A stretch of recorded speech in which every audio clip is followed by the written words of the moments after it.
My role as chief exec was originally focused on developing what we call a stage 3 supported accommodation unit, which was abstinence based and focused on the next steps for people who had been through organisations like Supporting Lives, which we describe as a step 1 and a step 2. And to take the overview, and one feeds the other. So people start, and I liken it to my own journey in recovery. Is I started with a place that got me off the streets because I had nowhere to go, and that's where I did, a detoxification from drugs and alcohol and so on. But I use this phrase is that people could say to me that you go into that stage 1 place, a drug crazed maniac, and you do a detox and you just become a crazed maniac because you're only dealing with one element of it. You're actually dealing with the physical addiction and stuff. So we're really aware of that in stage 1. I'm not saying that our tenants are crazed maniacs, but they are straight off the streets. And they don't trust anyone, and because that's the way of life that they've been used to, and they can be quite complex and they can be quite difficult to work with and quite difficult to motivate along the journey. But so Supporting Lives very much does that work. And then at stage 2, when people start to engage in some positive behavioural change and start to pick up the skills that's needed to eat properly, to budget properly, to deal with their own personal hygiene. How do you actually interact and have a relationship with someone when you've probably been quite isolated up to that point? So life skills, relational skills, all that kind of stuff, we start working on in Supporting Lives at stage 2. When they're ready, then it's about looking at charter recovery and saying, okay, we're talking total abstinence, so that's no illicit drugs and that is no alcohol for a period of time. We leave that decision up to them, but while you're with us, no alcohol. And that really is where I like to call it, it becomes an academy for that person. So they start to reconnect with family, maybe. They start to get engaged with mutual aid. They start to look at employment, training, education, voluntary work, and so on. So they start to learn how they can take and practice in a safe place their next steps of rejoining society. So Supporting Lives and Charter, I think their part in that is to have skilled staff to encourage that movement and motivate people towards that end. But it's about also supplying them with somewhere to live where I would live, somewhere that is a really good standard. Because then you can actually do the agreement where, look, well, actually, you've got somewhere nice to live, but you've got to do your part, which is don't smash it up or don't, so there's that kind of ongoing agreement. So, yeah, that is what we do. We're an essential part of, I think, those key characteristics. I've always said that if you're going to change, some of the three key characteristics of that are you need somewhere to live, you need someone to love, and you need somewhere, you need something to do. Do you know what I mean? I.e. work, voluntary, whatever.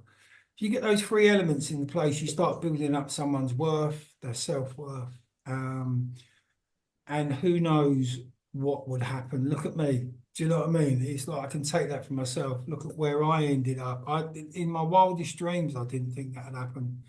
But it's about putting one foot in step of the one foot in front of the other.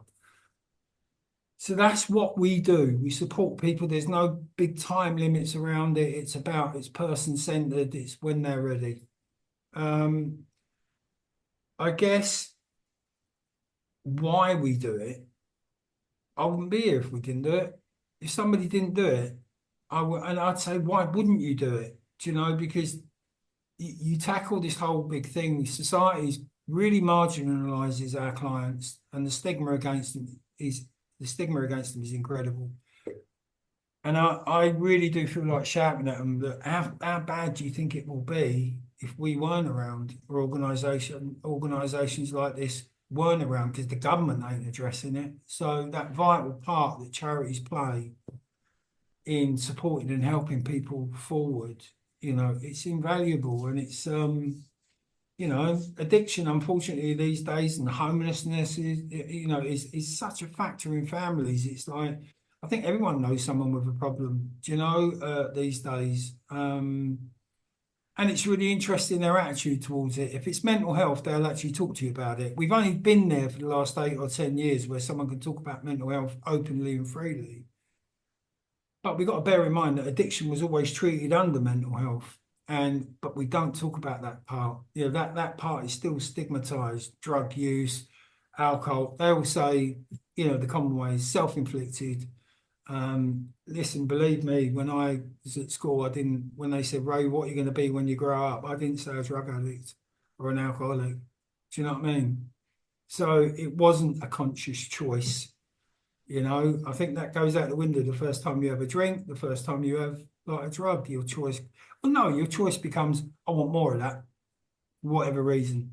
So that's why we're here. We're doing something that if we didn't do what we do, I'd hate to see where people would be. And we're not doing enough of it anyway, which is why we're seeing homelessness on the streets and stuff like that. It's just not the investment, because people don't think it's worthy. So, but I know it's worthy. I've seen some people that I've worked with in the early years have gone on to star in Hollywood films. I've seen people that have gone on, and still know today, have written best-selling books, and it's possible. It is absolutely possible. So we can't tar everyone with the same brush, but that's why we do what we do.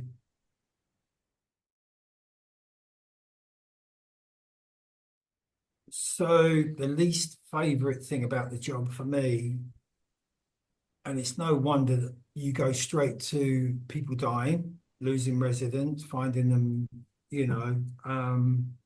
finding them dead. But for me, it's about,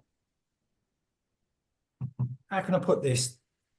When they have, the starting point is that not a lot of people know there is help out there anyway.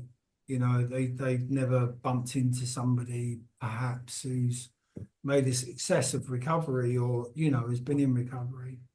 So not finding out that this helps there is one of the big things. We don't advertise it. Only in localities do you know. But you know what? I think the worst thing is when someone's with you and you see someone just start to blossom and open up. And then this thing called addiction says to them in their own mind, mate, you feel a bit better now. Maybe I could go out for another go. And it's almost as though they want to go and do some more research. Or and for me to see people leave and go back out there to that lifestyle and not make it back, and not make it back because they just continue on for year after year, or they meet, clients I work with, if they go back out there in addiction, you suffer a horrible death usually. It's not just overdoses, like, other diseases like hepatitis C and so on, they all it goes untreated.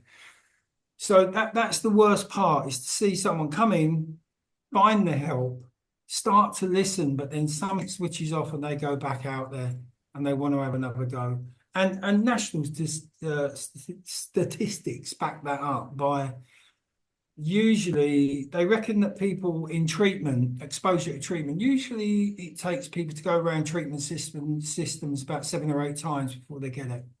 So there's a lot of that going out there and coming in. So again,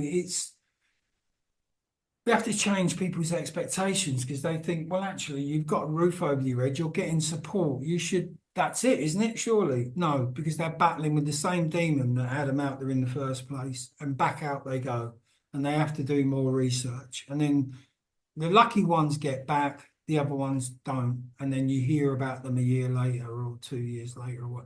So yeah, I think that angle for me is the worst thing.